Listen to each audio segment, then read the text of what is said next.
Hi, welcome to the Louie File.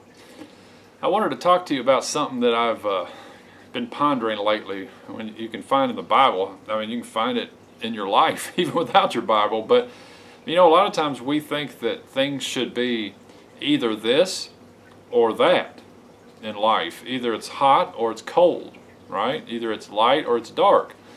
And I guess in one sense that's true, isn't it? But you know, there's also an aspect of life that is really a paradox. It seems like instead of an either or, it's a both and.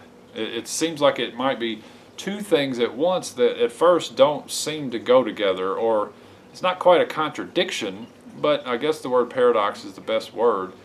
You know, in Galatians 2:20, the Apostle Paul said that I'm crucified with Christ, nevertheless I live.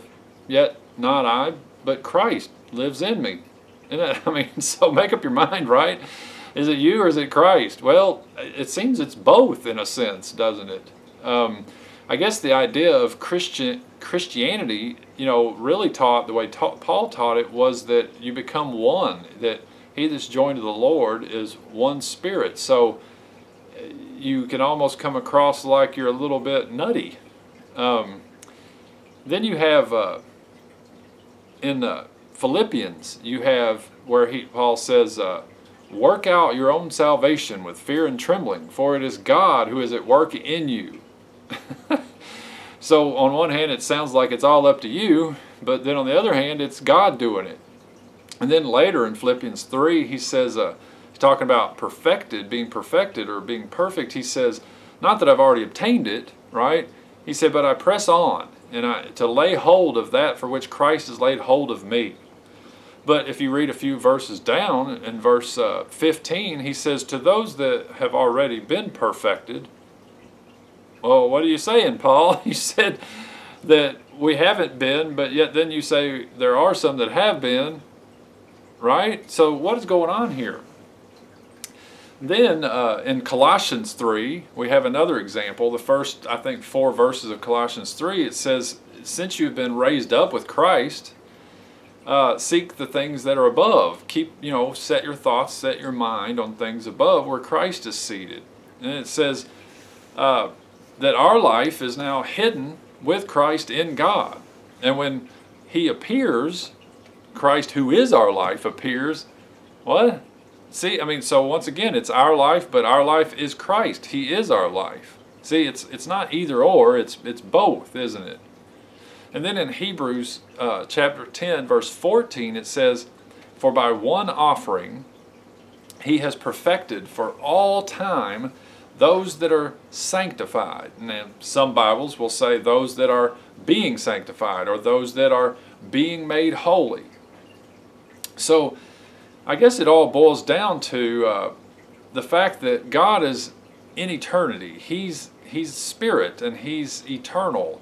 And man was created in His image. Man was created a spirit to be eternal.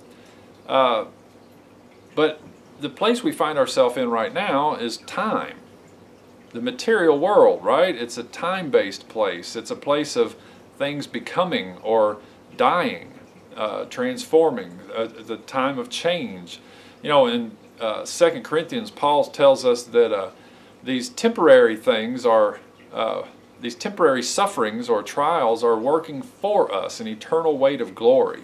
And he says, while we fix our eyes on not what is seen, but on what is unseen. He said, because the temporal, the seen stuff is going away, right? But the unseen is eternal.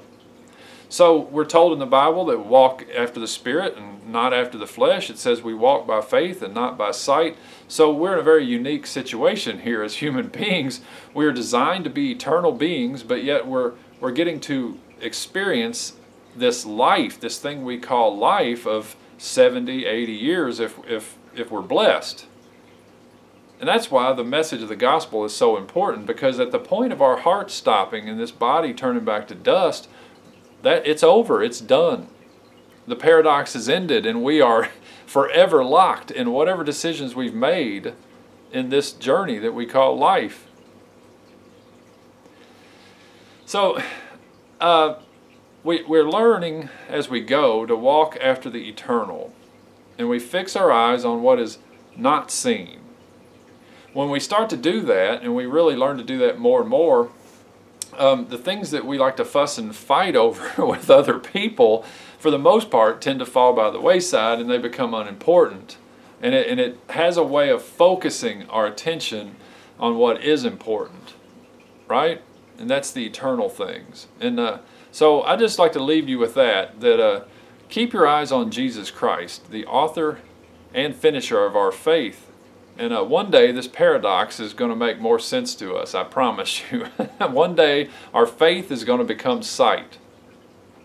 All right, until next time, thanks for listening. I'll see you later.